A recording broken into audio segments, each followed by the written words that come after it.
যদি আমার পক্ষে আপনারা আমাদেরকে নির্বাচিত করেন তাহলে আমি কোনোদিনই এক বিন্দু পরিমাণের জন্য কোনো সরকারি সুযোগ সুবিধা আমি নিব না। অতীতের রাজনৈতিক ঠেলাঠেলি ভুলে আমরা একসাথে হয়ে একটা পরিবেশ তৈরি করি যে পরিবেশে দিরাই সাল্লার লোকেরা নিজের পায়ে নিজে দাঁড়াইতে পারে এবং শিক্ষা স্বাস্থ্যর মান উন্নয়ন করে এগুলো নিয়ে আমরা আমাদের নতুন প্রজন্মকে গড়ে তুলতে চাই।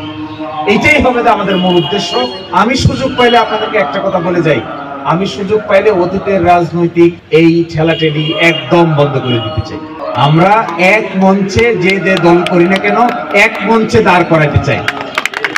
এবং এইবারকার নির্বাচনে দেখবেন যদি আমরা সুযোগ পাই আমরা জনসমাবেশ করব, যে প্রতিদ্বন্দ্বী প্রার্থী হন না কেন সকলকেই আমরা আমন্ত্রণ জানাবো আমাদের আয়োজিত জনসমাবেশে তারা যেন এসে তাদের রাজনৈতিক বক্তব্য দিয়ে যান। একটু নতুনত্ব দেখি না আমরা, আসুক না, অসুবিধা কি? একজন আরেকজনের সমাবেশে বক্তৃতা দেখ না, যে ভালো দিবে তারটা গ্রহণ হবে, যে খারাপ দিবে তারটা জনগণ গ্রহণ করবে না।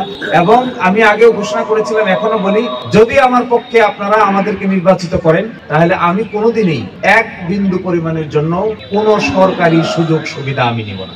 আমি সরকার কর্তৃক দেওয়া গাড়িও আমি ব্যবহার করতে চাই না। সরকার কর্তৃক দেওয়া কোনো বেতন, কোনো ভাতা এগুলো আমি নিতে চাই না।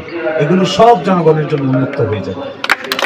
এই নতুন বিষয় নিয়ে রাজনৈতিক কর্মকাণ্ড হোক, যেখানে নতুনত্ব থাকে, মানুষ দেখতে পায়, বুঝতে পায়, এটার নাম হলো রাজনীতি। আর রাজনীতিতে যদি রাজনৈতিক নেতৃবৃন্দের প্রতি মানুষের সম্মান না থাকে তাহলে রাজনীতি করে লাভ কি ফায়দা? এই জন্য একটা নতুন ডাক আমরা দিচ্ছি, সেটা হলো নতুন ধরনের রাজনীতি করার, সকলকে নিয়ে, কাউকে বাদ দিয়ে নয়। সকল দল, সকল মত, সকল ধর্ম, সকল বর্ণ, সকল গোষ্ঠী, শিল্পী, সাহিত্যিক, কবি, আলেম, ওলামা, পাদ্রী এবং যারা নাকি মসজিদ চালায়, মন্দির চালায়, সকলেই আমাদের লোক। আর আমাদের দলের, আমি আগেই বলেছিলাম যে আমাদের এই নির্বাচনী দলের নাম হলো দিরাই সাল্লার দল।